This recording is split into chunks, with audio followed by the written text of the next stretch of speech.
Hello ချူပါချူရဲ့မန်ဒီဖြတ်တမ်းပုံလေးကိုချွတ်နဲ့တို့လိုက်ကြည့်ခဲ့ပါဦးနော်ဒီနေ့သမင်းမှုတွေငဖဲဟင်းလေးချက်မှာပါဒီတော့ငဖဲမကိုင်းခင်လက်ကိုတန်းစီအောင်ဆေးပါတယ်ဒီနေ့လေး9နာရီကျော်မှနိုးပါတယ်ချက်ချင်တဲ့ဟင်းက3မျိုးဖြစ်နေတော့အသေးတောင်လောက်ရပါတယ်ရှင်ဓမ္မဆုံးငဖဲကိုရတာထည့်ပြီးတော့ငဖဲစပြီးတော့နင်းလိုက်ပါတယ်ငဖဲနေထားတဲ့ချိန်မှာပဲကင်မွန်ကျွေကိုဟိုဘက်မှာတည်ထားလိုက်ပါတယ်ဒီနေ့ကငဖဲဟင်းနဲ့ကစုံရကြောထည့်ပြီးမှဆိုပေမဲ့သူအကြိုက်ဆုံးကင်မွန်ကျွေဟင်းလေးနဲ့ထည့်ပေးရပါသေးတယ်ကစုံရကိုစားတဲ့နာမို့လို့ချူရတာထည့်ပေးရသူကစားချင်မှစားမှဆိုတော့ကင်မွန်ကျွေဟင်းလေးကလည်းထည့်ပြအောင်ထည့်ပေးရပါသေးတယ်ဟင်းချက်နေဗိုက်စာလာလို့လေးမချက်ခင်မှာပဲအရင်ဆုံးဒီပါမုံကျော်ကျော်လေးလှုပ်ထားလိုက်ပါတယ်မနက်စာပါမုံကျော်ကျော်ကတော့ကန်နီလဲကြိုက်တယ်ချူလဲခုဗိုက်စာနေရဆိုတော့ဟင်းချက်ရင်လည်းစားဖို့လှုပ်ထားလိုက်ပါတယ်ငဖဲကျော်လေးကိုတော့လေချူတို့ကလူကြီးတွေကတော့ခင်းကြီးလေးအနှစ်လေးနဲ့ချက်မှာပါကန်နီတော့ကတော့သူကခင်းကြီးလေးအနှစ်လည်းမစားဘူးဆိုတော့လေ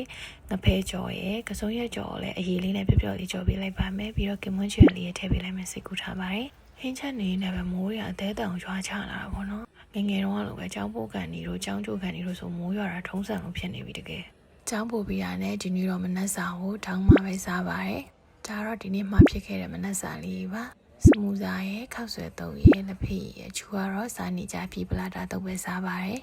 အဆွဲလန်းကြီးရဲ့ချူဆိုတော့လေဒီဆိုင်မှာပြီပလာတာတုပ်ကြရင်လည်းပဲဒီဆိုင်ကိုကြိုက်သွားတာဆိုတော့အဲ့ဒါကြောင့်ဒါပဲမှစားဖြစ်ပါတယ်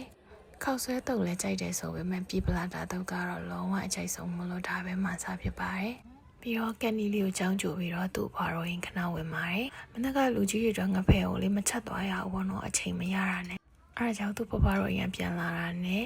ဘိုက်ကတိတ်မစားကြသေးဘူးဆိုတော့လေခန်းကြီးလေးအနှစ်လေးချက်ပြီးငဖဲဟင်းလေးချက်လိုက်ပါတယ်ပြီးရနဲ့ချူတို့လည်းနေ့လည်စာစားလိုက်ကြပါတယ်ဒီနေ့နေ့လည်စာကစုံရွက်ပါပေမဲ့လေငပိရေမပါလို့စားရတာတိတ်တော့ပျော်ရွှင်မနေဘူးပေါ့နော်ဒါပေမဲ့ဟိုနေ့ကလည်းငပိရေစားပြီးဘိုက်ထဲမှာနေလို့တိတ်မကောင်းဘူးပေါ့နော်ချူအစာရင်တမဆိုအစာအစင်ချင်းရသေးရဆိုတော့ဒီနေ့တော့အဖြူတယ်လေးပဲစားလိုက်ရပါတယ်နေ့လည်စာစားပြီးရနဲ့ထုံးစံတိုင်းရုံးလုံးလေးတစ်ဖြက်လုပ်တယ်ပြီးတော့ခဏကန်တီလေးနဲ့ဆော့တယ်ဆော့ပြီးရနဲ့3နာရီထိုးလောက်ကြာမှပဲကန်တီလေးကိုတိတ်ဖို့လုပ်ရင်းနဲ့ချူလဲနိုင်လိုက်ပါတယ်ချူရဲ့မန်ဒေးတနေ့တာလေးကိုလိုက်ကြည့်ပေးလို့ကျေးဇူးပါနော်နောက်ဘလော့လေးမှာပြန်ဆုံမှာမရှင် bye